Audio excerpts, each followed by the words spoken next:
sejam muito bem-vindos a mais uma Conversa com Propósito. Meu nome é André Caldeira, eu sou sócio fundador e CEO do Grupo Propósito, eu sou um headhunter, um especialista em talentos e governança, professor do IBGC e, portanto, um entrevistador profissional. Esse aqui é o episódio número 24 do podcast, uma iniciativa que tem como tema propósito a partir da história, da trajetória de formadores de opinião, de donos de empresas, de CEOs e de conselheiros. Os episódios são sempre a cada 15 dias e você pode conferir esse e todos os anteriores nos nossos canais do YouTube e do Spotify. No LinkedIn, você pode assinar a nossa newsletter Conversas com Propósito para ser notificado sobre todos os novos episódios, bem como conferir textos de minha autoria sobre governança e liderança. E o meu convidado de hoje é o fundador e CEO do BR Angels, Orlando Cintra. Orlando, seja muito bem-vindo ao Conversas com Propósito. Muito obrigado, André. Obrigado pelo convite. É um prazer estar contigo aqui. Vamos lá, eu vou fazer uma apresentação rápida sua e aí a gente já engata na nossa conversa. Orlando é conselheiro de várias empresas nacionais e multinacionais, além de investidor. Tem mais de 20 anos de experiência nas áreas de gestão, negócios, inovação e tecnologia. Antes disso, ele foi executivo de grandes empresas como SAP e HP. Ele fundou o BR Angels, um grupo de investimento anjo com mais de 200 CEOs e empreendedores, no qual atua como presidente, sendo investidor em mais de 20 startups. Além disso, é colunista da Money Times e Top Voice do LinkedIn. Graduado em Ciências da Computação pelo Centro Universitário Brás Cubas, fez sua formação como conselheiro pelo IBGC, bem como cursou programas de inteligência artificial pela Stanford University e liderança pela Harvard Business School. Atualmente, integra os conselhos da Hyperloop Transportation Technologies, Atlantica Hospitality International, do projeto social Vamos Subir, que tem foco na ajuda a jovens a crescer mais rápido em suas carreiras, e no GRAC, ONG criada para garantir a crianças e adolescentes com câncer o direito de alcançar todas as chances de cura com qualidade de vida.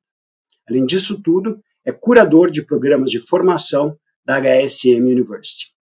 O Orlando tem 48 anos, é casado com a Mona Lisa há 18 anos, com quem tem 2 filhos, a Nicole, de 14, e o Nathan, de 11 anos de idade.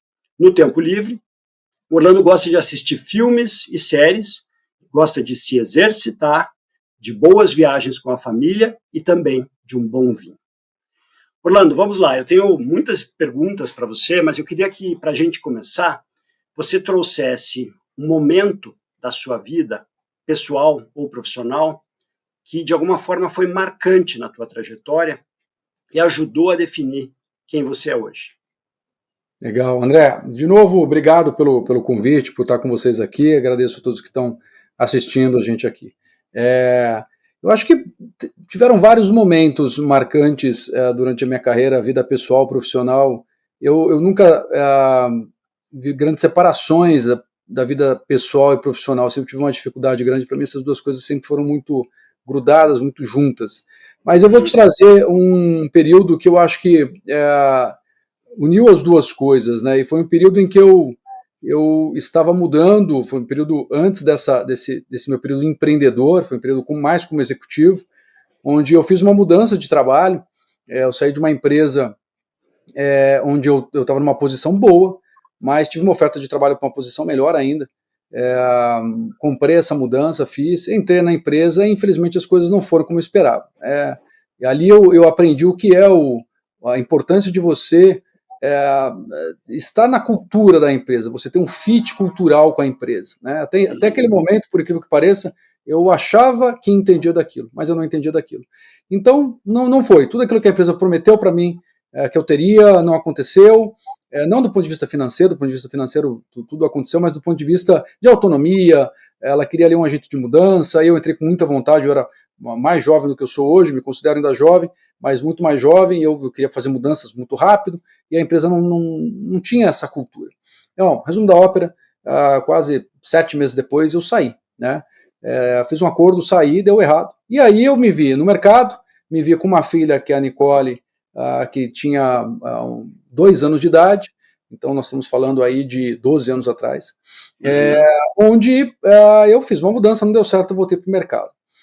E aí eu falei, bom, eu vou dar um tempo neste momento e vou ver o que eu quero fazer, né? Com certeza vou voltar para a vida executiva e vou procurar o que fazer, enfim, quero entender melhor, vou esperar um pouco, vou buscar ativamente, sim, posições, etc.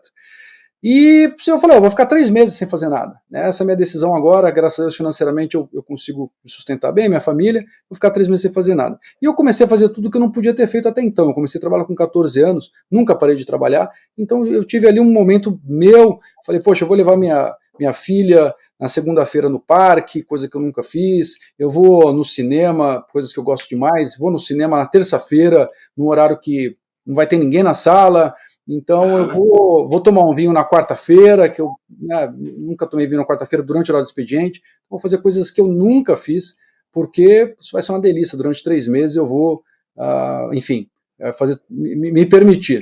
Bom, André, acabou que 1 mês depois eu já estava farto, né? Eu já acordava de manhã cedo e eu podia ir no cinema na segunda, na terça, na quarta, levar minha filha na segunda, na terça, na quarta, na quinta e na sexta, e acabava que eu não levava, porque eu podia fazer isso qualquer dia, qualquer horário, não tinha nenhum limitante, e aquilo foi me deprimindo, porque aquela liberdade toda, aquela falta de propósito, não trouxe nada, né? Então, esse foi um momento marcante. Depois eu me recoloquei numa empresa super legal, que foi Informática Corporation, que eu fiquei quase 4 anos, foi uma fase muito boa da minha vida, mas esse momento para mim ele foi muito esclarecedor, porque ele trouxe uma coisa que eu sempre falo para as startups hoje, falo para os empreendedores, para os jovens, que nada substitui o propósito. Você pode ter dinheiro, você pode ter tempo, né? Eu sempre falo isso para as startups, o que você faria se tivesse R$1 bilhão na sua mão, né? Todo mundo abre um sorriso quando pensa nisso, mas depois para pensar, né? Você vai viajar, você vai sair, você vai ficar com seus amigos, você vai gastar um bom dinheiro, você vai comprar uma Ferrari, você pode fazer tudo isso, tá? No primeiro, segundo e no terceiro mês, né? O que vai te alimentar a alma de fato? Então, o propósito para mim nesse momento ficou muito claro de que todo ser humano precisa ter de fato, que dinheiro não sustenta isso, de que o tempo livre não sustenta isso, de que a gente precisa de propósito. Então, para mim, esse foi um momento marcante, uma lição que eu levei para o resto da minha vida e que foi muito boa. Muito bom. Excelente resposta para a gente já engatar aqui a nossa conversa com propósito. Perguntas específicas sobre esse momento ali. Quanto tempo depois desse primeiro mês que você começou a ficar farto, você se recolocou? Eu acho que levou aí uns 5 meses, talvez, 4 a 5 meses. E a recolocação... Mas daí você já estava imbuído de participar de outros processos, de, enfim, se recolocar, né? E não ficar sem fazer nada. Porque o meu plano inicial foi aquilo, né? Eu claro, vou me preparar, mas eu vou ficar 3 meses, né? Eu vou dar esses 3 meses para mim. Vai que algo aparece antes? Eu não quero que seja antes de 3 meses. Mas é aquilo que eu te falei. Acabou que, muito antes de 3 meses, eu já notei que tudo aquilo que você quer fazer, eu sempre falo que a beleza está na escassez, né? Um bom vinho, você degusta ele porque ele é escasso. Se você poder, para quem conhece de vinho, né, um Chateau Petrus, que é um vinho ultra raro, caro, etc. Mas imagina que você toma Chateau Petrus todos os dias. No almoço e no jantar. Você vai chegar um dia, não tem mais graça, né? Não tem mais graça. Melhor que ele seja, né? Se você gosta de bons restaurantes, imagina que você vai num bom restaurante todos os dias, né? Então aquilo perde o valor. Então o valor das coisas acabam também estando na escassez. Você precisa fazer, imagina que você viaja, faz viagens legais mas todos final de semana, né? Então aquilo perde a graça. Então, respondendo essa pergunta, foi ali uns 4, 5 meses depois, mas depois que passou um mês, começou a cair minha ficha de que todo aquele tempo livre que eu tinha, que eu queria, rapidamente ele se esgotou. Então aquela vida, quando eu era executivo, né, que eu estava correndo e que eu achava que, nossa, queria muito ficar uma tarde sem fazer nada, aquele momento existia porque, de fato, eu não tinha aquele momento. Então o equilíbrio é tudo, né? Você conseguir às vezes falar, eu quero tirar uma tarde agora, porque eu tenho uma agenda lotada, aproveita aquela tarde. E no dia seguinte você volta a trabalhar. E aí você constrói de novo uma agenda lotada para você ter aquela tarde de novo. Então é assim que você vai tirando o valor das coisas. Muito bom. E olhando para o momento em que você estava analisando a possibilidade de trocar de empresa e você foi para aquela empresa onde você permaneceu somente 7 meses. o que você pode compartilhar com quem nos assiste? Porque a audiência aqui, a gente tem empreendedores, tem executivos, tem conselheiros, mas o que você acha que você poderia ter feito diferente ao considerar aquela possível nova oportunidade? Analisar bem, né? Analisar com mais calma. Eu olhando para trás, eu não me arrependo, mas eu sempre tive uma carreira muito rápida e porque eu acelerei. Eu comecei a trabalhar muito jovem, eu sempre tive, e tenho ainda, muito a vontade de fazer as coisas e rápido, né? Quando eu decido, eu quero fazer, regaço as mangas e vou embora. Trago o time, vamos lá, vamos fazer, etc. Eu sempre fui muito assim. Mas quando eu decidi que eu queria ir para uma carreira de consultor, por exemplo, eu falei, agora eu quero ser consultor. Comecei a ler um monte de livro, comecei a estudar um monte de coisa, naquela época não tinha internet ainda, então eu comprava livro, falava com amigos, e dava o próximo passo, né? Então, nessa época, assim, olhando para trás, eu acho que conversar com as pessoas, conversar com quem tinha mais experiência, estudar um pouco mais. Só que aí, André, acontece aquilo também, né? Para você, eu sempre falo, você aprende no tombo, né? Você não aprende a andar de bicicleta sem nunca cair. Você aprende quando você cai. Então, você pode até quase não ter caído, etc., mas aprender bem, você aprende na dor, né? Não no amor. Então, a dor, ela faz parte, ela é necessária. É necessário você ter, muitas vezes, a maturidade de falar, opa, estou sofrendo, mas vou aprender bastante desse momento aqui, porque é isso que eu quero tirar. Muitas pessoas não, elas sofrem e elas reclamam, reclamam, e essa reclamação, ela toma o espaço do aprendizado. Então, o que eu tentei sempre aprender é, calma aí, errei, ok, vamos fazer um assessment da situação, né? É catastrófico? Não. Então vamos aprender. O que a gente pode fazer para não acontecer mais? E daquilo você tira uma lição. Então, eu poderia ter conversado mais com as pessoas, eu poderia ter esperado mais, poderia ter menos ganas de fazer aquele movimento rápido. Me arrependo? Não. Eu acho que se eu não tivesse feito isso, talvez não tivesse tido essa grande lição. Então, eu dei um passo para trás para dar vários para frente depois. Mas eu podia ter feito isso, ter calma, né? Calma, não preciso ir com tanta rapidez assim. Mas se você falar isso para um jovem também, eu acho que não é nem fair. Hoje eu falo isso para os jovens, mas eu olho e falo assim, mas eu não faria isso, né? Se eu fosse jovem, eu não faria isso, eu iria rápido. Hoje eu falo isso, né? Mas naquela época não. Então, eu acho que tudo tem seu momento aí, tudo tem o seu estágio para ter seu aprendizado, né? A diferença está se você consegue entender que é o aprendizado ou se é só uma dor mesmo. E você começou a trabalhar com 14 anos, você acabou de mencionar isso, como office boy por influência dos teus pais, né? Não tanto por necessidade. Conta um pouco dessa história e da influência do filme Jogos de Guerra, lá no teu início de carreira. Então, André, foi até interessante porque eu acabei assistindo esse filme novamente com meus filhos e foi um momento muito legal, né, deles entenderem, eles conhecem toda essa história. Mas o fato é que eu assisti o filme e me apaixonei por tecnologia, né, vi aquela coisa de computador, de entrar na escola, hackear, e aquela coisa do filme todo, e falei, nossa, eu quero mexer com computador, não sei o que é isso direito, mas... E aí eu comecei a entrar nessa parte de tecnologia, computadores, enchi o saco do meu pai para ele comprar um MSX para mim na época, ele comprou de segunda mão, usado, e aí comecei. E comecei a trabalhar com 14 anos, como você bem mencionou, por influência dos meus pais, falaram, legal, você começar a trabalhar cedo, tal. Eu tinha uma oportunidade numa empresa química próxima de Mogi das Cruzes, uma cidade chamada Suzano, e comecei a trabalhar nessa empresa química como office boy. E para mim foi ótimo, né? Parece até cruel quando você fala hoje, né? Eu tenho uma filha de 14 anos, olho ela e falo, nossa, imagina ela trabalhando, me dá dó.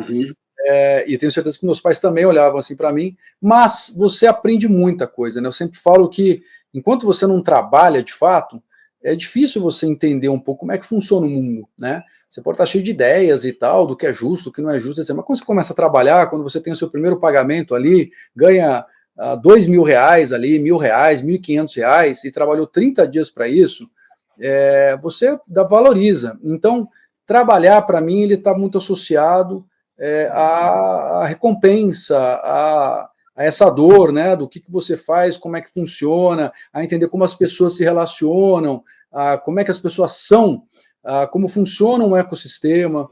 Então, isso tudo para mim foi rico, né? Dos 14 aos 18, eu acho que eu comecei a aprender muito como o mundo funcionava. Um mundo muito diferente quando eu estava em casa, estudando, na escola.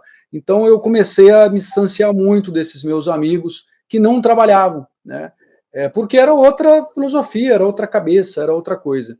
E eu gostei disso, né? Eu falei, nossa, eu quero seguir por aqui, eu quero começar a comprar minhas coisas, eu quero ter uma moto quando eu fizer 18 anos, eu quero ter aquilo, eu quero... Então eu comecei aí a entrar no mercado de trabalho. Para mim foi muito revelador, né? Eu acho que eu sou partidário de que todo jovem, toda jovem deve sim procurar trabalhar, colocar a mão na massa, pode ser um summer job, pode ser um trabalho temporário, mas essa coisa, sabe, de atendente do McDonald's, do Burger King, de fast food. Sei. Eu acho legal, porque você vê como é que a vida é de novo, né? Você tem que atender todo mundo ali. Eu acho que isso faz bem para as pessoas acordarem, entenderem um pouco como é o mundo, né? Ainda mais quem tem, eventualmente, um pouco mais de condição e nasce com mais condição, né? Que se acostuma com coisas mais fáceis. Porque a vida não é assim. A vida é bem difícil e trabalhar requer muito, muito, muito suor. Qualquer trabalho, qualquer negócio de sucesso, ele foi feito por pessoas que, de fato, deram muito duro.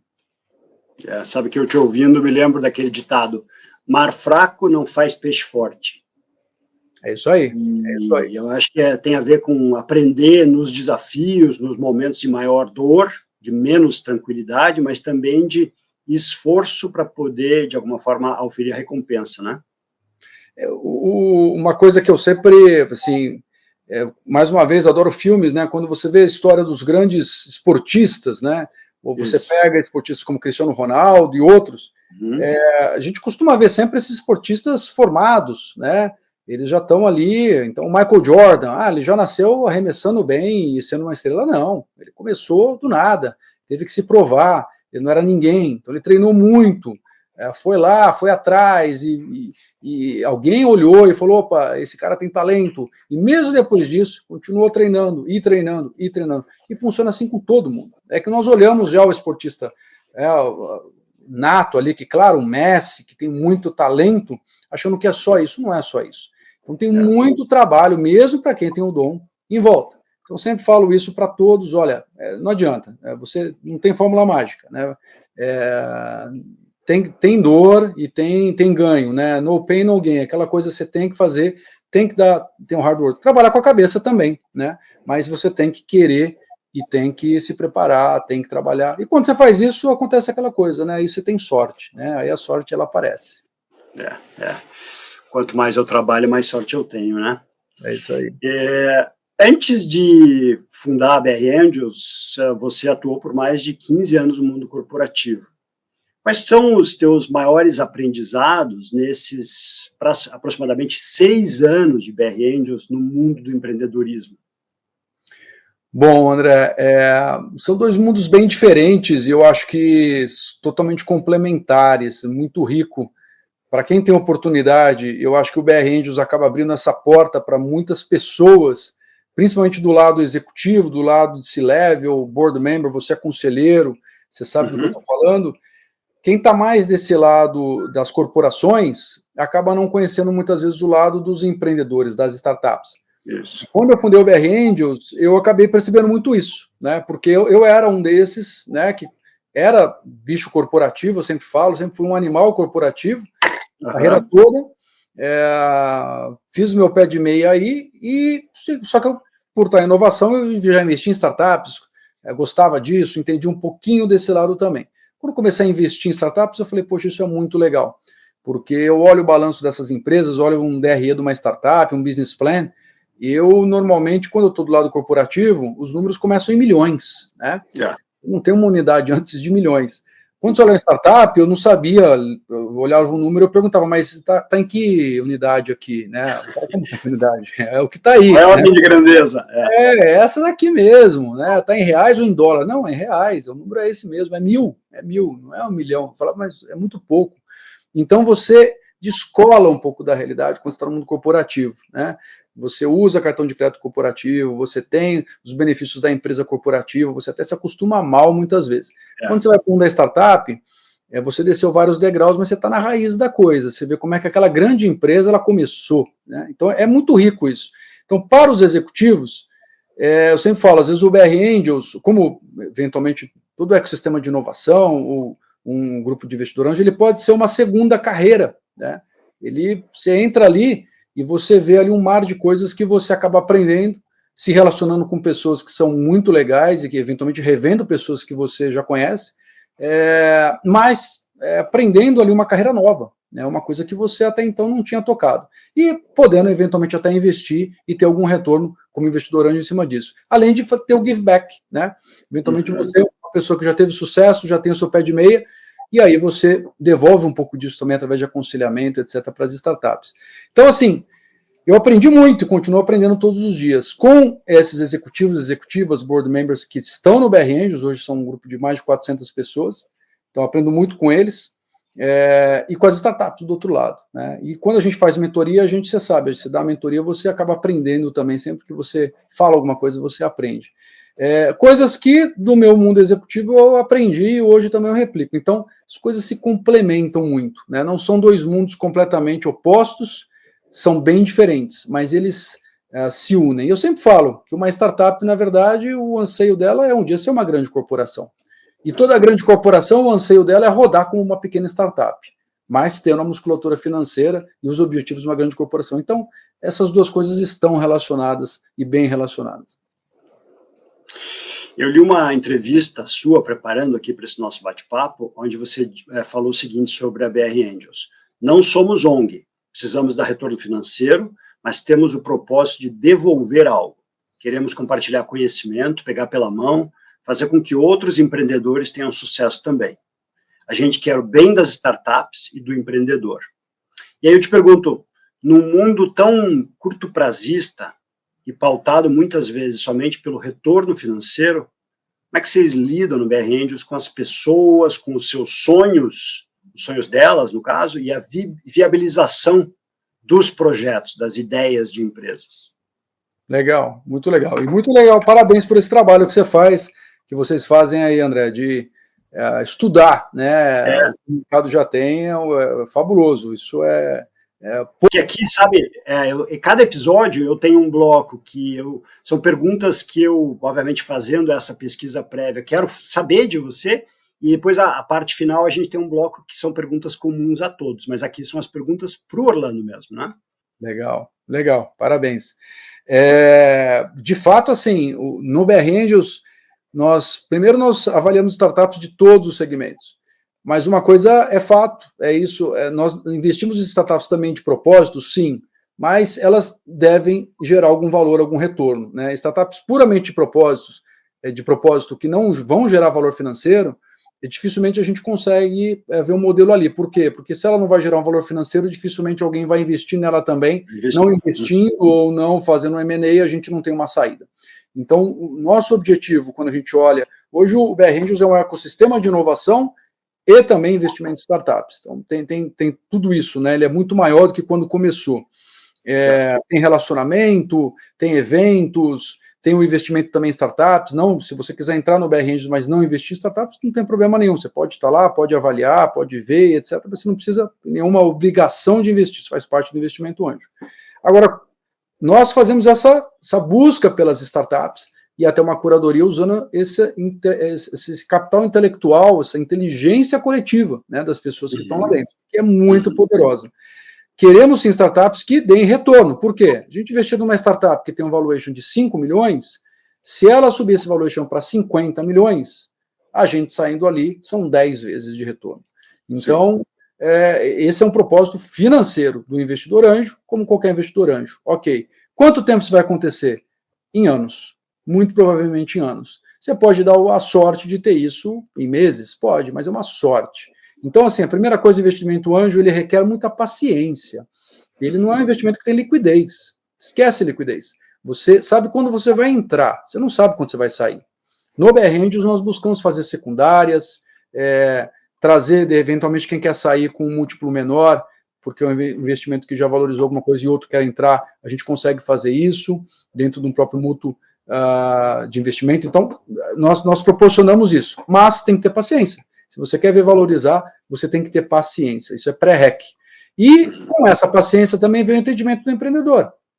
Nós vamos ajudar o empreendedor naquilo que a gente puder com o Smart, abrindo portas para ele. Tem mais de 4 mil, 5 mil empresas mapeadas que nós conseguimos colocar o empreendedor na cara do gol. Ah, ele quer falar com a HP, eu conheço gente da HP, tá lá, meu nome está marcado com a HP, mas tem mais 10 pessoas que conhecem gente da HP. Então, a gente consegue colocar ele na frente de alguém da HP. Ele é que tem que ir lá fazer negócio, fechar negócio, Claro, etc. claro. Ele quer falar sobre gestão, um monte de gente que vai falar sobre gestão, internacionalização, vendas, um monte de gente. É mentoria, não é consultoria. Nós não temos gente para gerir o negócio dele. Agora, vamos ter a paciência necessária para que esse negócio deslanche. Alguns negócios não vão deslanchar, a gente já sabe disso. Infelizmente, alguns negócios vão morrer também. Agora, o que a gente espera do empreendedor, da empreendedora, que eles estejam junto conosco, da mesma forma que nós estamos junto com eles. Que exista essa conversa, o que a gente não dificilmente vai tolerar. Esse empreendedor fecha a porta, olha, não, vou fazer aqui tudo sozinho e não quero mais falar com vocês, não existe isso. Nós estamos no barco junto com ele, a gente está ali para ajudar. Então a gente espera a verdade, transparência. Então isso tem que ter também do nosso lado e do lado dele. Isso é bom, a maioria entende isso e faz isso plenamente. Agora, muitas vezes vão ter conversas difíceis, né? Olha, o resultado não está vindo, precisa mudar. Você está continuando insistindo, está continuando insistindo nesse business plan, né, nessa oferta, não dá. Precisa mudar, né, precisa virar o barco, vai doer, vai, mas precisa virar o barco, não tem como. Então, às vezes as conversas vão ser difíceis também. E tem conversas fáceis. Muitas vezes que alguém quer entrar, fazer um investimento grande na startup, ele vai trazer para a gente, o que vocês acham, a gente vai ajudá-lo. Então, tem de tudo, André. Agora, tem do nosso lado uma busca, sim, por paciência, muitas vezes também por dar um tapa na mão e falar, olha, não é dessa forma, precisa ir com mais calma, ou o contrato para ser respeitado, sim, né, as cláusulas estão lá. Tem startups que às vezes confundem a camaradagem, a amizade com não respeitar contrato. Isso não existe. O contrato está lá e deve ser respeitado por todos. Ele existe por algum motivo. Se não é para respeitar o contrato, a gente deve aditivar o contrato e escrever, então, novas cláusulas, mas ele deve ser respeitado. Mas sempre com cordialidade, sempre com algo que a gente sempre aprendeu no mundo dos negócios, que é respeito, né?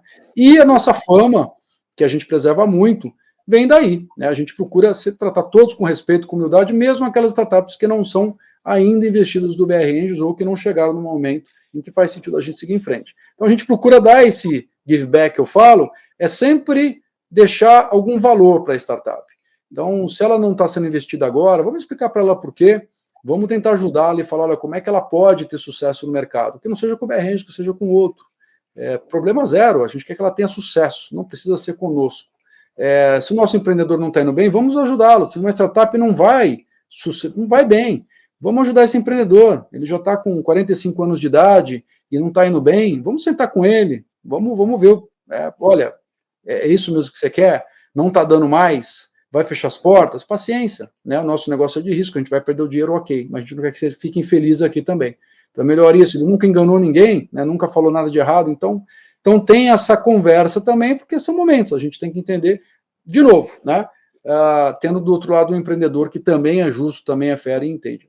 So far, so good. Eu diria que aí em 5 anos de BR Angels o resultado é muito positivo e, graças a Deus, a gente tem conseguiram construir uma boa fama, um bom trabalho no ecossistema, pelo menos é o feedback que eles passam para a gente. Não, certamente é. Eu te ouvindo, entendo que tem alguns elementos muito importantes da proposta de valor de vocês para essas startups, né? Tem, obviamente, recurso financeiro, mas vai muito além disso, né? O capital intelectual, networking, elevação da barra do senso crítico.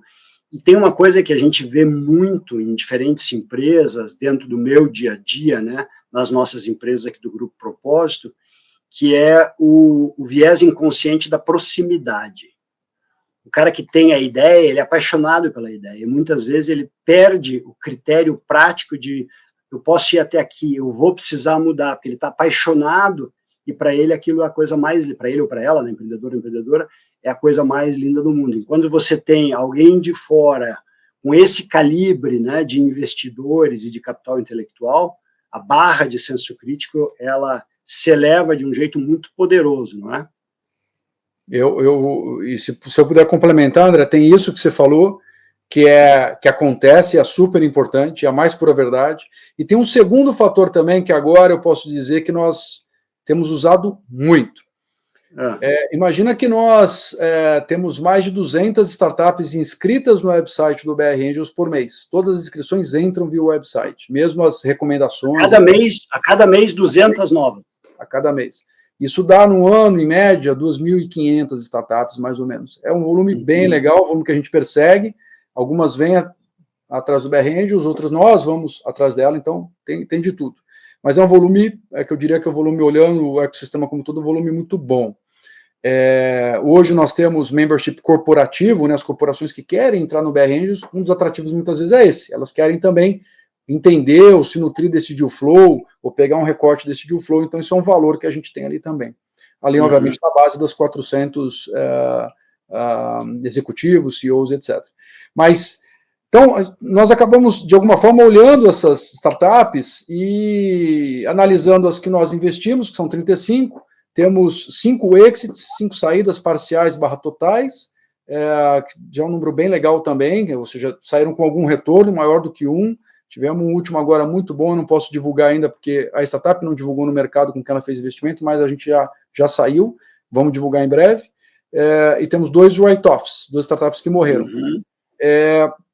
Quando bate um negócio no BR Angels, hoje a gente consegue olhar e falar, poxa, eu já olhei tantos negócios, eu já analisei a fundo vários deles, eu já investi em alguns, vários que deram certo e estão dando certo, outros que não estão indo bem. Tem 2 negócios que morreram, tem alguns que deram saída.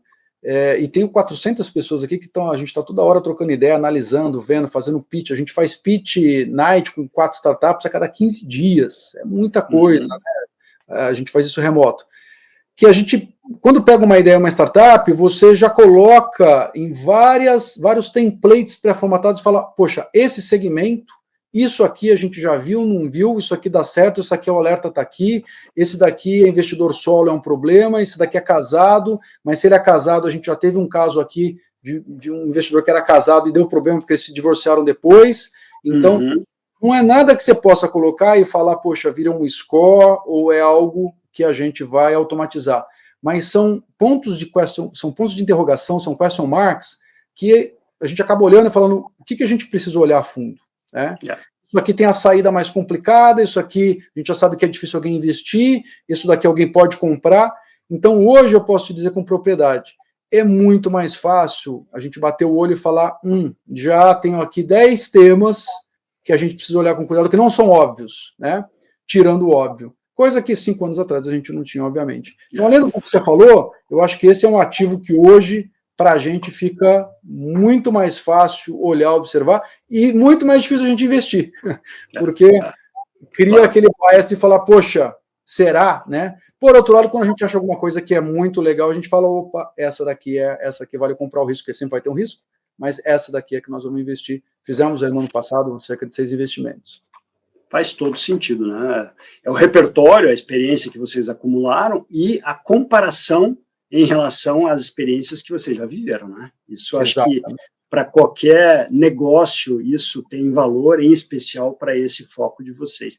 Uma pergunta, a faixa etária dos empreendedores que cadastram projetos e que vocês avaliam, ela tem se mantido mais jovem ou já é mais misturada? Eu pergunto isso porque eu tenho 57 anos e eu sou um empreendedor também, que aqui no Grupo Propósito a gente tem a Pro, que é uma HR Tech, segmento que a gente conhece muito, mas é um investimento até o momento quase que 100% nosso. A gente está ainda em Family and Friends, etc., mas eu começo a ver mais e mais executivos e perfis com mais experiência investindo.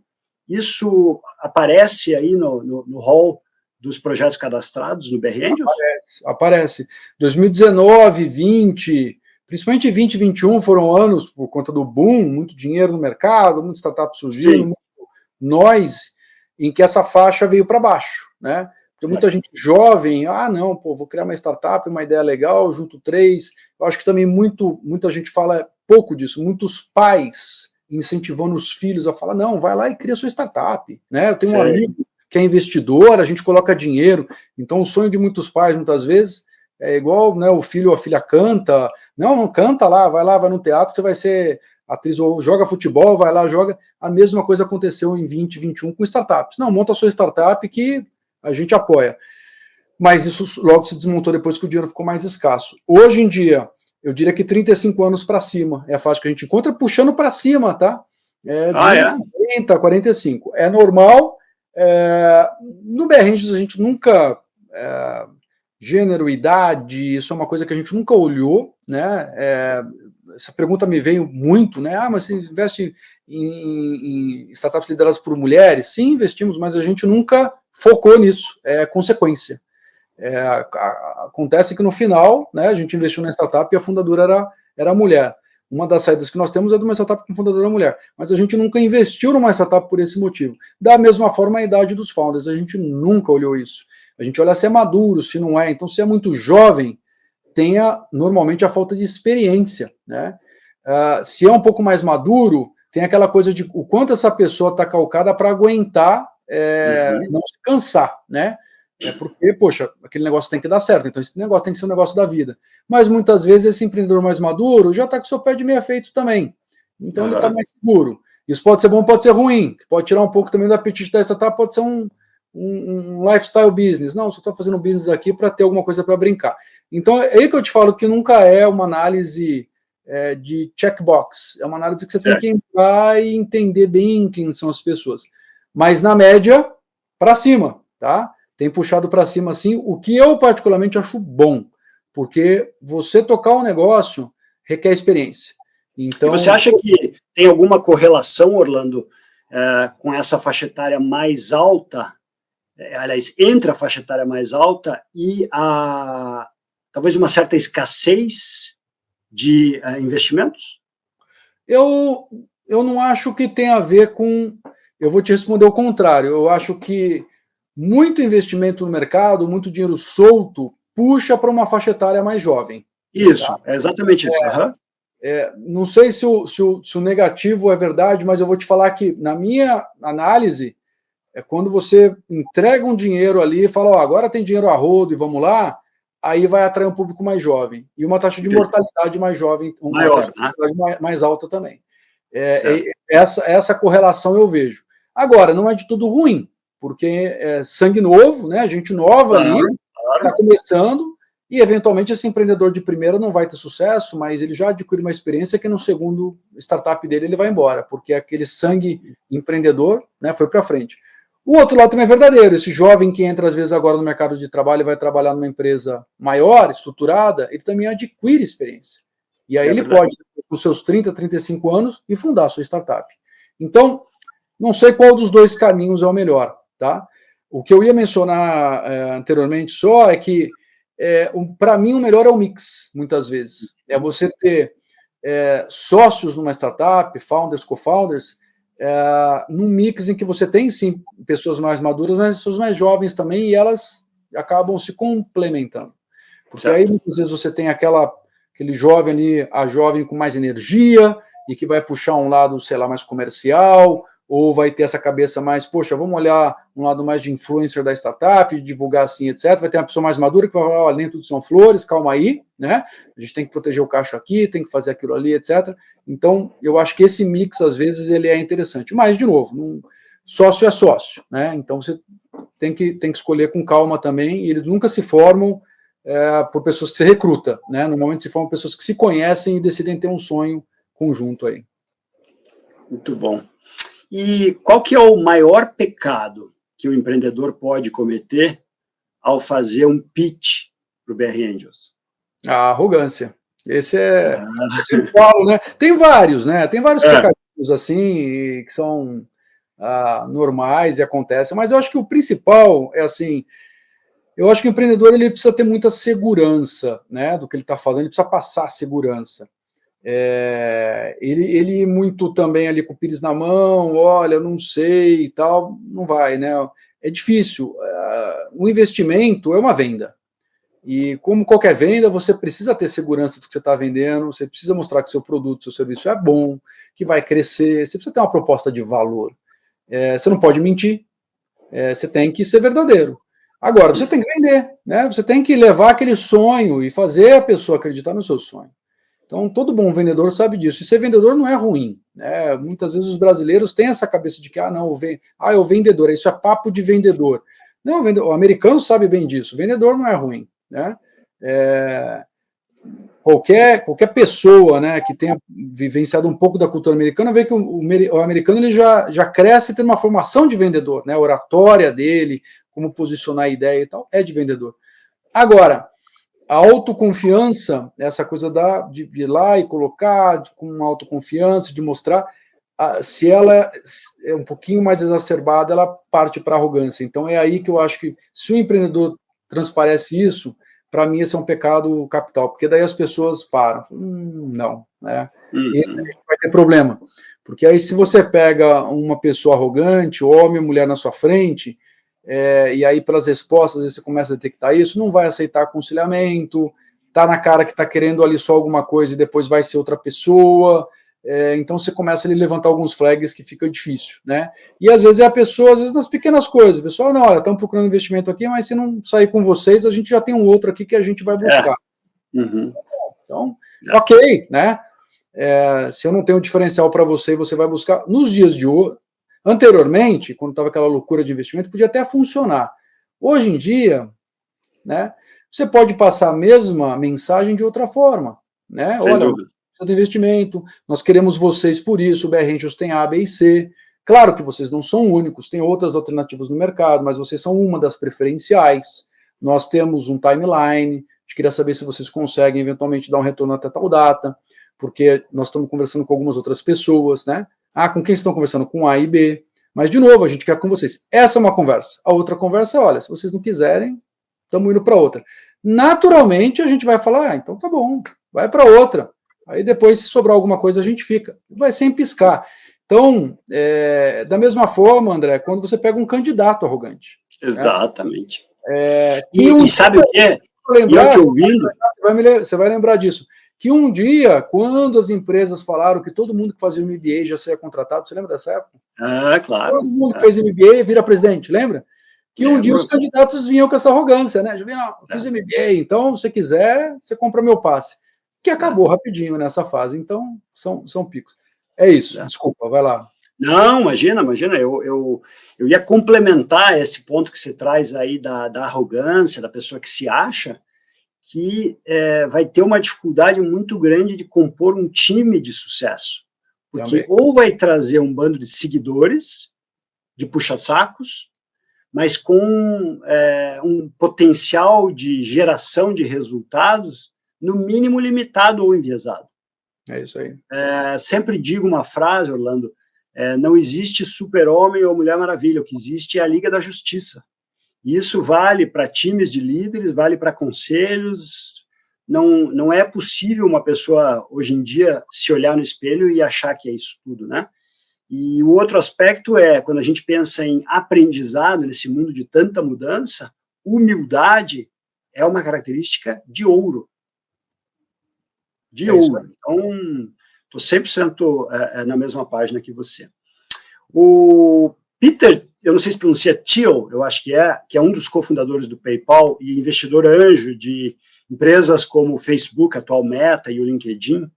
Ele escreveu que o próximo Bill Gates não vai construir um sistema operacional, o próximo Larry Page ou Sergey Brin não vai criar um mecanismo de busca, o próximo Zuckerberg não vai criar uma rede social. Se você está copiando esses caras, você não está aprendendo com eles. Eu achei muito interessante essa abordagem. E eu queria te perguntar, quais os projetos recentes que o BR Angels investiu e que trouxeram novas ideias, ou então que você pode contar que foram os maiores cases de sucesso a partir, né, do aporte inicial e da realização de ganhos, de impacto dentro desse viés de inovar, de fazer melhor, de fazer diferente. Legal, muito bom.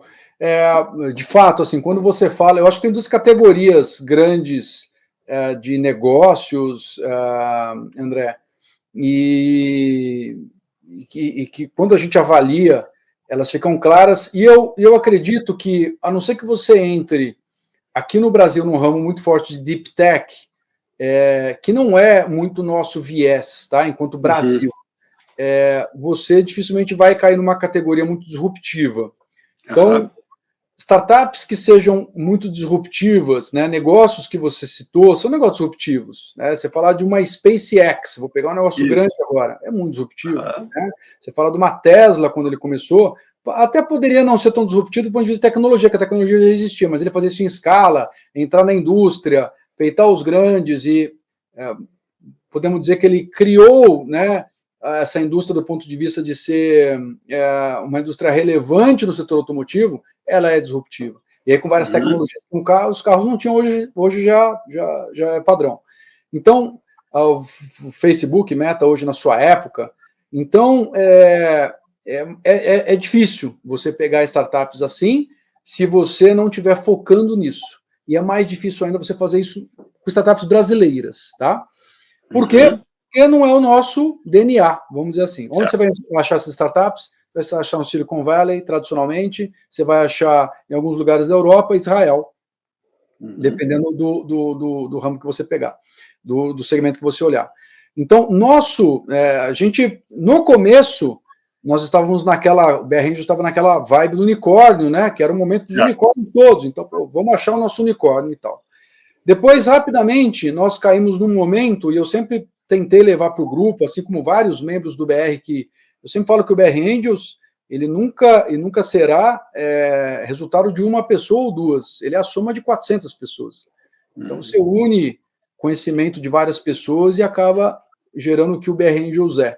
Você extrai o valor do BR Angels dependendo da sua capacidade de extrair valor dessas pessoas todas nas ferramentas que o BR Angels traz.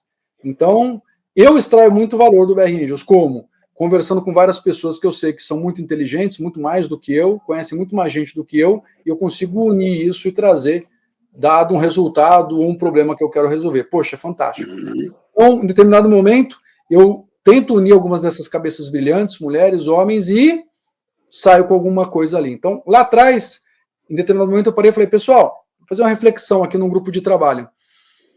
Como que o unicórnio aparece? Né? A gente chegou à conclusão óbvia que os unicórnios, na verdade, eles acabam sendo gerados por uma rodada de investimento, onde um SoftBank da vida lá atrás, hoje menos, mas lá atrás, fazia um baita aporte. Com aquele aporte, a startup já ia valer $1 bilhão. E aí ela virava unicórnio. Então, para um SoftBank identificar um unicórnio, ele identifica uma startup que tem o potencial, ele coloca o dinheiro e ele transforma ela em unicórnio. Então, poxa, está na mão dele.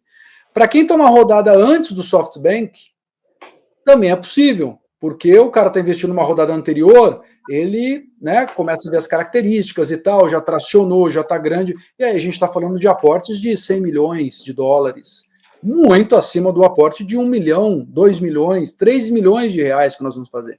Então, a gente foi dissecando isso, chegamos à seguinte conclusão. Cara, na fase que a gente investe, a gente não vê a cor do unicórnio, a gente não vê o rabo do unicórnio, a gente não vê o chifre do unicórnio, a gente não vê nada do unicórnio. Para a gente acertar um unicórnio aqui, vai ser mais pura sorte. Não adianta a gente ficar fazendo brincadeira de falar, o mercado é grande, tem isso, tem aquilo. Não adianta. Quem investe no unicórnio nessa fase, está investindo em 300 startups, que não é o nosso caso também. Tem gente que tem essa tese, né? Spray and pray, vai espalhar e vai rezar no jargão, mas vai espalhar, é volume. Não é o nosso caso. Spray and pray, Spray and pray. Spray and pray, sim. Espalha e reza, mas não é pejorativo, é um jargão de que é volume. Quantas startups vocês têm hoje no portfólio? 35. O nosso negócio é investir em poucas, sniper, onde eu vou, e aí eu coloco um valor em cima dela, um smart, e ajudo ela a crescer, e eu vou sair 3 anos, 4 anos, 5 anos depois numa rodada de investimento no M&A. Então, quais foram os maiores cases de sucesso, então? Hoje nós temos alguns, para te citar, uma startup no setor de ESG, economia circular, uma startup que nós não saímos ainda, mas estamos prestes de uma boa notícia, chamada Circular Brain. É uma startup que faz economia circular, trabalha no B2B, grandes clientes. ESG, aliás, ESG é um segmento que a gente adora, né? As startups que nós investimos nesse segmento têm crescido bastante. E por quê? Porque gera valor para o meio ambiente, gera valor para os negócios, as empresas precisam dela, ela tem ali um produto, um serviço relevante, e que do ponto de vista de negócio é necessário para as grandes empresas. Tá? A gente tem uma outra startup nesse mesmo segmento que chama Incentive, que faz o quê? Pega o que as grandes empresas e médias pagam de impostos, analisam isso, tem uma parte desses impostos que podem ser direcionados a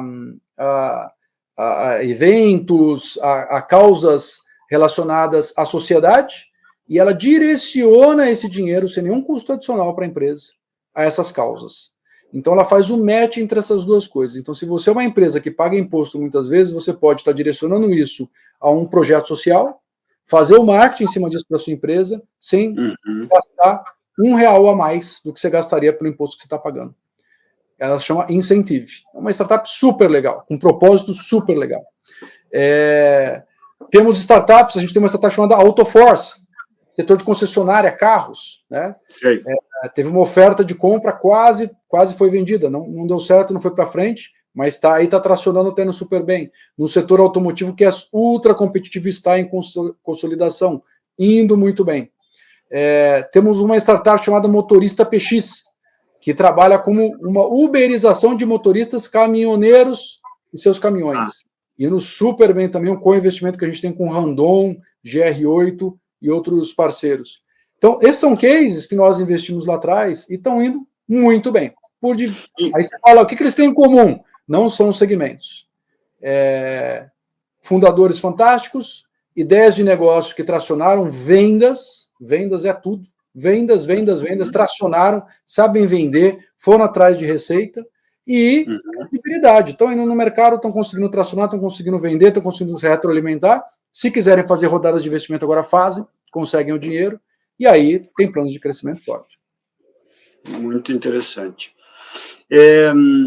Vocês aí, quando fazem, então, esse aporte, vocês passam a ter uma posição no conselho. Alguém do BR Angels passa a atuar como conselheiro, né? A gente pede uma cadeira consultiva sempre, André. Sempre consultiva, na nossa fase não tem nada de conselho administrativo, e também a gente não tem nenhuma responsabilidade fiduciária, né? Investimento em mútuo. Então é sempre uma cadeira de conselho consultivo, até para poder ter esse cordão umbilical para o Smart. Como é que você vê a influência do que a gente chama no IBGC de tom do topo? Seja no conselho consultivo, seja na figura do empreendedor ou da empreendedora. Qual que é a importância, então, da cultura organizacional para uma startup ou scale-up? Eu acho que tem dois momentos aí. Na startup é um, na scale-up é outro. Na startup, eu vou começar pela scale-up. Na scale-up, eu acho que esse tom, ele fala um pouco mais. Eu vou dar o exemplo aqui da Circular Brain, da Motorista PX, que eu citei, um pouquinho da Incentive, que já são startups que estão mais do lado da scale-up já, tá? Certo. E essas scale-ups, elas precisam agir, se espelhar mais como empresas grandes e agir mais como empresas grandes do ponto de vista de governança, do ponto de vista de ter uma reunião, um quarterly meeting, para passar para todos os funcionários o que está acontecendo, ter ali uma gestão de, cara, como está o clima organizacional, não que eu vou chegar nas startups, tá? Mas esses scale-ups têm que se preocupar mais com isso. Como é que eu vou contratar melhor? Como é que eu cuido da saúde mental das pessoas? Vou fazer off-sites? Não vou? Então, essa é uma preocupação.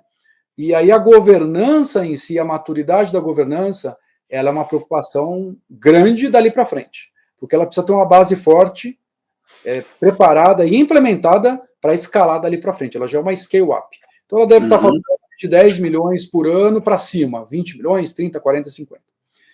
Dali para baixo, André, startup, a preocupação dela é vender. Não que ela não tenha as preocupações que eu falei anteriormente, mas a escala é muito menor. Então, normalmente, se você 10 funcionários, 15 funcionários, então você falar de clima organizacional com 15 funcionários, meu amigo, chama todo mundo na sala, leva todo mundo para um happy hour, né? E tira ali a sua temperatura. Você não vai fazer uma pesquisa, né? Então, estou sendo simplista, mas é muito mais fácil. Não, então, mas faz todo sentido, claro, a prioridade é diferente, né? É outra. Então, assim, é engraçado que algumas startups querem complicar o que não precisa complicar. E a gente fala para eles, meu amigo, vai chegar o dia de você ser o CEO. Você não é o CEO ainda. Você é o empreendedor da startup. Foca em vendas, cresce startup. Seu foco agora é vendas, caixa, sempre ética, transparência, isso são honestidade, são valores que tem que estar lá, sempre. Agora, foco, então já tive empresas, né, trazendo, não, vamos fazer um raio-x da cultura organizacional, vamos fazer um score de maturidade. Cara, com startup esquece, não é esse o play. O play é crescer, vender, product market fit, como é que eu tenho certeza que eu estou em tração, e etc. Porque aí eu consigo fazer uma rodada de investimento, uma M&A saudável. Se eu não vendo, eu não tenho dinheiro. Se eu não tenho dinheiro, tenho que fazer uma rodada de investimento ruim, eu nem consigo fazer. Se eu não tenho caixa, eu quebro e morro. É isso. É para cima ou para baixo. Tá? Então, sendo bem direto, essa é a conversa. E essas são as conversas difíceis com empreendedores muitas vezes. Porque eles ficam, não, deixa eu ver, acho que eu vou fazer um trabalho de marketing, eu acho que eu vou... Você não está entendendo, meu amigo. É receita todo dia, é colocar o dinheiro para dentro. E sabe o quê? Não é diferente numa Microsoft, não é diferente numa SAP, não é diferente numa Oracle, também é receita todo dia, é venda todo dia. Então, a gente acaba também abrindo os olhos deles de que essa dinâmica, ela muda, mas muda pouco aí quando você é uma empresa multibilionária. O que muda é a escala, a complexidade e o tamanho do problema ou do desafio, né? É isso aí. Muito bom, Orlando. Eu vou passar para o bloco agora das perguntas gerais, que eu faço para todos os convidados, num formato aqui de ping-pong, tá? Para você trazer aí as suas respostas. Completa para mim a frase a seguir. Propósito é... 3 pontinhos. Propósito é tudo. É vida, é necessário, e algo que você precisa ter bem claro para você nos diferentes momentos da sua vida. 2 ou 3 palavras que ajudam a entender o seu propósito pessoal, o propósito do Orlando. Família, espiritualidade, e o último eu diria o sentido de gratidão. Não a minha gratidão, mas a gratidão de todos, e a minha também, né? Um sentido de gratidão geral aí, de que as coisas estão indo bem, ou ficarão bem. A espiritualidade é no sentido de uma prática pessoal, de uma crença, dentro daquilo que você ficar confortável em comentar? De um equilíbrio. Muito bom. Uma figura de referência na sua vida? Um pai, mãe, professor, mentor, e as razões para citar essa pessoa na sua trajetória, na sua vida? Os meus pais, sem sombra de dúvida, nenhum nem outro, os dois. E o motivo é simples, eu acho que é a base. É a base que eles sempre deram e dão de tudo que é certo ou errado, da vida como ela é. Alguma história engraçada ou inacreditável que você viveu e que você pode compartilhar com a gente aqui? Porque todos nós temos aquelas coisas que ou é muito engraçado ou não dá para acreditar, mas a gente passou. Tem alguma que você lembraria para contar rapidamente aqui? Bom, histórias engraçadas... Ou inacreditáveis, né? Depende, aí é você que vai escolher. Vou contar uma que talvez seja inacreditável, engraçada, não sei, mas enfim. Mas não é nada do outro mundo, mas uma que me veio à cabeça agora. Tem várias pessoas muito especiais no BR Angels, várias. Uma delas é o José Roberto Loureiro. José Roberto Loureiro é um braço direito, um cara fantástico, foi presidente da Laureate Educação, foi presidente da MetLife, hoje é um investidor de várias startups, e de novo um querido, aí um amigo, sem sombra de dúvida, aí um amigo muito querido. E ele está no BR Angels com a gente até hoje. E o Zé Roberto Loureiro foi uma das pessoas que entrou no BR Angels nesse início, sei lá, tinham 50 pessoas no BR Angels e ele entrou. E ele me chamou para um café, a gente nos conhecia, e ele falou, olha, um amigo nosso, acho que o Arthur Bezerra, falou de você, Orlando, e eu queria tomar um café com você na Starbucks. E eu falei, cara, tá bom, vamos lá. Eu falei, puta, que saco, meu, precisamos tomar um café, né? Eu tava, um monte de gente, né? O BR Angels estava começando a ser falado e as pessoas procurando, mas eu tava com eu queria trazer gente que eu conhecia, então eu tinha muito receio de trazer gente que eu não conhecia. A ideia era ser um grupo muito seleto, pequeno, né? Nunca imaginei ter 400 pessoas e tomar.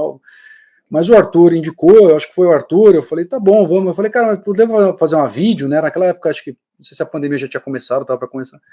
Ele falou, não, eu queria tomar um café com você e tal. Eu falei, cara, vou lá, que cara chato, né? Eu vou lá, então tá bom. E chegou lá, ele me falou assim, cara, o Arthur me indicou o cara, mas eu acho que não é você. Eu falei, pô, então vamos acabar a reunião aqui agora. Ele falou, não, mas eu queria entender melhor do BR Angels. E aí eu contei para ele. E ele falou, eu quero entrar. Eu falei, tá bom, mas deixa eu ver e tal, porque eu falei, eu não vou trazer esse cara pro BR Angels. E aí ele acabou entrando. Bom, e ele lembra disso até hoje, quer dizer, ele foi indicado. Bom, hein? Para um Orlando que não era eu. Primeiro que é difícil você achar, Orlando é difícil, é um nome difícil. Né? Eu falei, é um nome, quando me levantava o meu nome na lista de chamada da escola lá, eu não sabia que era eu era Júnior, né? Não era Orlando. Eu nunca. E aí ele acabou entrando. E é um dos caras hoje que mais contribui. Então, aí um braço direito, um amigo. Então é uma história engraçada, é uma história sui generis, uma história que a gente sempre fala. Eu sempre falo para ele, Zé, você nem devia estar no BR Angels, então, ó, não me enche o saco. E ele fala, não, você que tem que dar, graças a Deus de eu ter te encontrado, né? Mas é uma história engraçada e quando eu falo de espiritualidade, eu acho que é um pouco disso, né?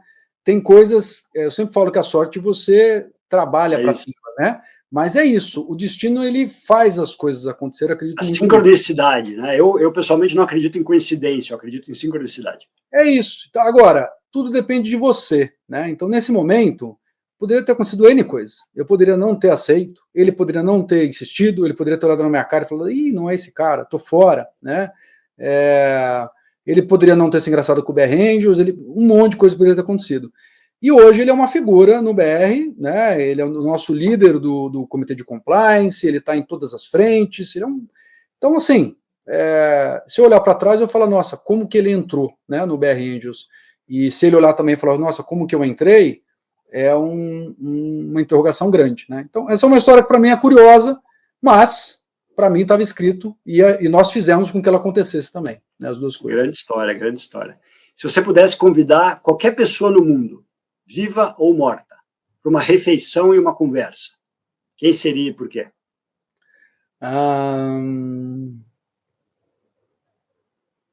Boa pergunta. Eu acho que seria o Ayrton Senna. Até óbvio, né? Trazendo aí o documentário dele, etc. Mas é uma pessoa que eu fui assistir, vou falar recentemente, o show do Paul McCartney com a minha filha e com a minha esposa. Meu filho não quis ir. Mas minha filha gosta muito de música e tal, e foi. E terminando o show do Paul McCartney, eu falei para minha filha, Nicole, gostou do show? É muito legal e tal, impressionante a energia dele ainda com essa idade, tocando. Eu falei, você não vai entender isso agora. Mas um dia você vai ter filhos. E você vai falar para os seus filhos que você assistiu um show com um dos Beatles ao vivo. E isso vai ter muito valor. Mas, de novo, você não está entendendo agora, porque você está assistindo aqui, ele está aqui do seu lado e tal. Mas o dia que ele não estiver aqui, não tiver mais nenhum Beatles vivo, você vai contar isso para os seus filhos vão falar assim, é mesmo? Mas você estava lá, mamãe? E você vai lembrar que eu te falei isso. Então guarda isso no cantinho da sua cabeça aí que você vai lembrar disso. E eu fiz questão de falar isso para ela, porque eu falei, eu nunca assisti um jogo do Pelé. E quando o Ayrton Senna corria, eu não gostava de Fórmula 1. Hoje eu gosto, hoje eu adoro, mas na época eu não gostava. Eu não gostava. Então eu assistia na TV e tal, né? Como todo brasileiro vibrava com ele, mas não era um ídolo. Então, eu acho que tem N pessoas da minha família, mas eu acho que ele seria uma pessoa que eu gostaria de conhecer e tomar um café. Legal. Você poderia ter tido alguma outra profissão? Várias. Eu queria muito trabalhar com cinema. Com cinema? Não ser trabalhar ator e tal, trabalhar com cinema. Eu adoro cinema. Já visitei vários estúdios nos Estados Unidos, visita de turista lá. E eu sou apaixonado. Eu adoro o meio.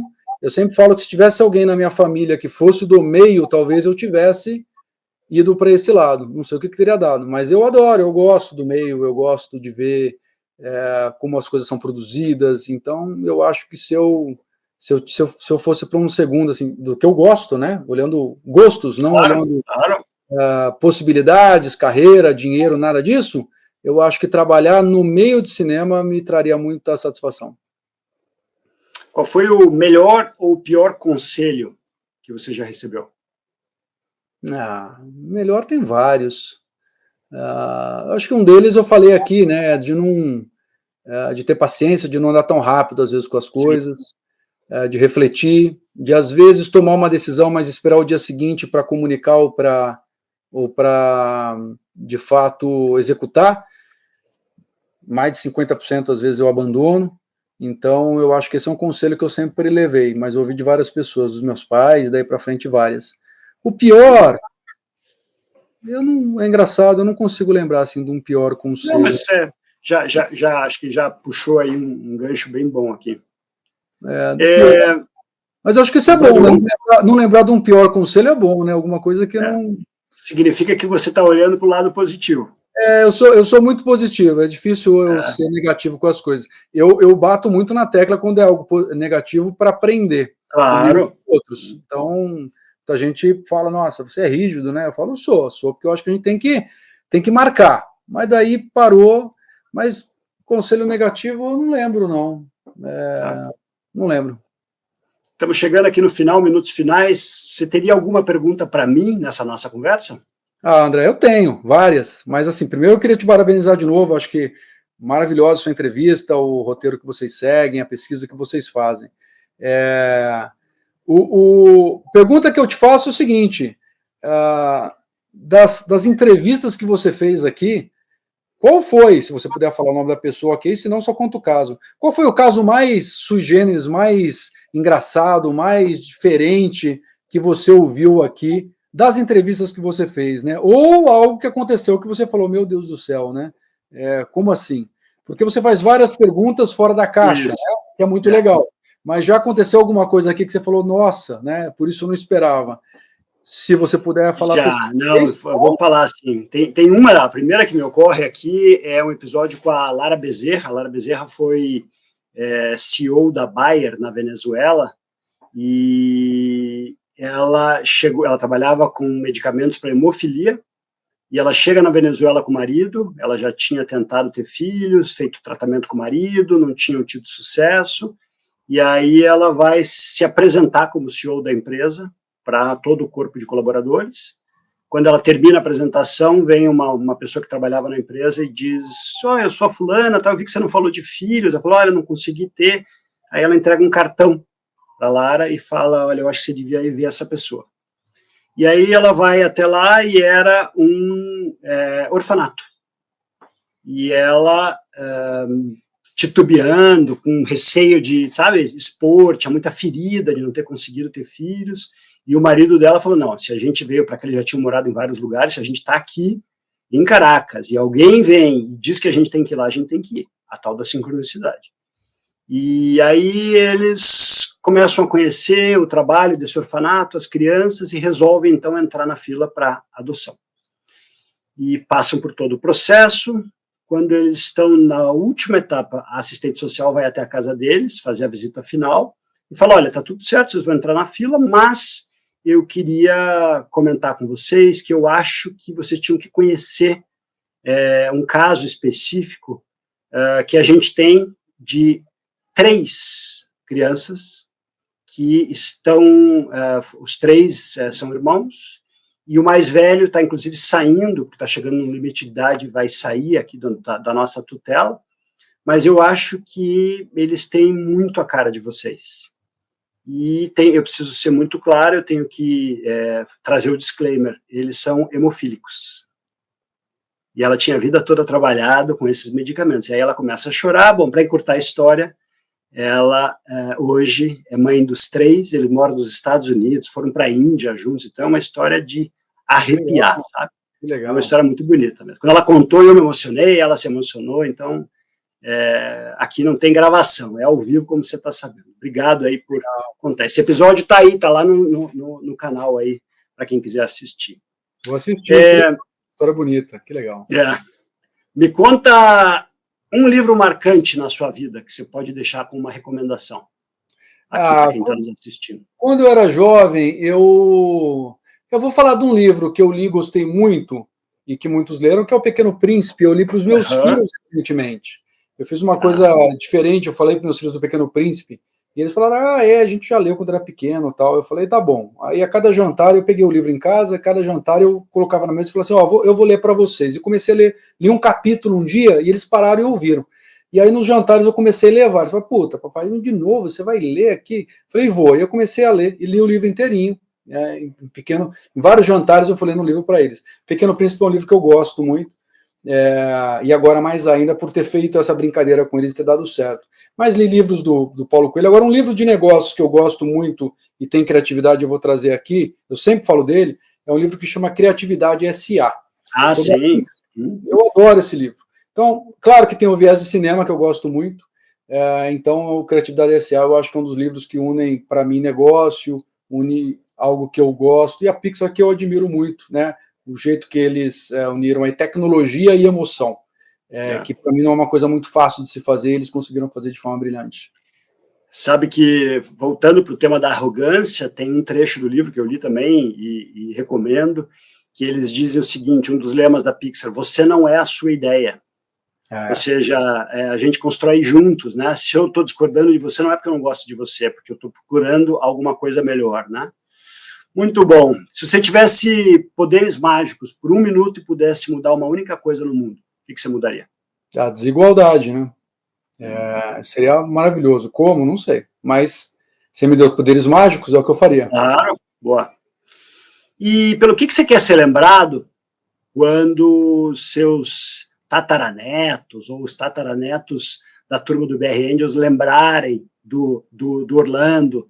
Então, eu estou falando aqui dos netos da Nicole e do Natan. Orlando era um cara que... Eu acho positivo, sempre foi brincalhão e sério ao mesmo tempo, né? E que tentou criar algo que durou mais do que ele.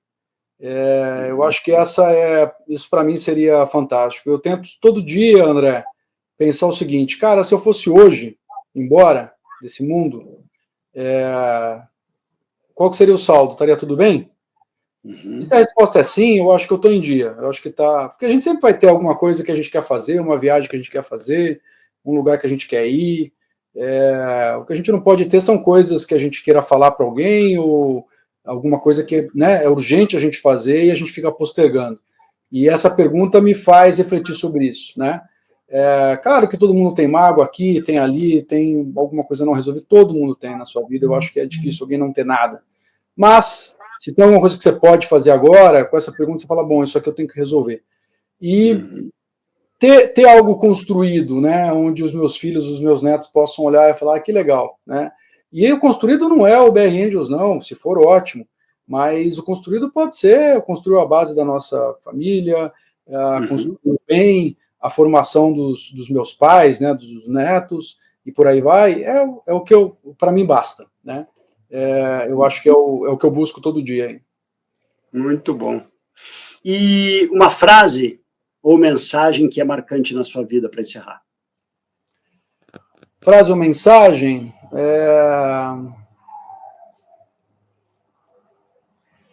Eu não tenho uma frase ou mensagem pronta, né? Para mim, eu acho que tem muito a ver com o que a gente falou da sorte, né? É clichê, sim, mas essa coisa de que a sorte é algo que você constrói, que você faz. Para mim, é o que eu mais levo, é o que eu mais falo para as pessoas, por mais óbvio que pareça, a ficha não cai para muita gente, né? As pessoas que constroem tudo aquilo em volta delas, trabalham bem, têm vontade, fazem as coisas certas, se relacionam, buscam o bem, fazem o bem, constroem, né? Tem a sorte ao lado delas. Então, para mim é isso. É isso que eu tento viver, passar para os meus filhos, para minha família, para as pessoas que eu trabalho, que trabalham comigo no BR Angels. Claro, tem dias ruins, tem discussões mais acaloradas, sempre tem. Tem dia que você não acorda bem, tem dia que você faz besteira, mas aí você pede desculpa, né? Aí você volta e refaz. Agora, a sorte está aí para todo mundo. Basta você querer agarrá-la, mas não é fácil. Você precisa querer e trabalhar duro para isso. Muito, muito bom. Meu caro, Sem palavras aí para agradecer pela tua abertura, generosidade, transparência em poder receber essas perguntas e responder da melhor forma, viu? Eu que agradeço, André. Parabéns pelo trabalho que vocês estão desenvolvendo. Eu fico à disposição, o BR está à disposição também no que precisarem. Super agradeço aí mais uma vez e, de novo, sucesso aí com as entrevistas. Adorei estar com vocês aqui. Muito, muito obrigado, viu, Orlando? E obrigado a você que está nos assistindo, obrigado pelo seu tempo, pela sua escuta atenta, pela sua audiência. Se você gostou desse episódio, eu peço que você curta, comente, que você compartilhe. Vamos juntos ecoar mais diálogo, mais propósito, mais inspiração. Muito obrigado e até o próximo episódio.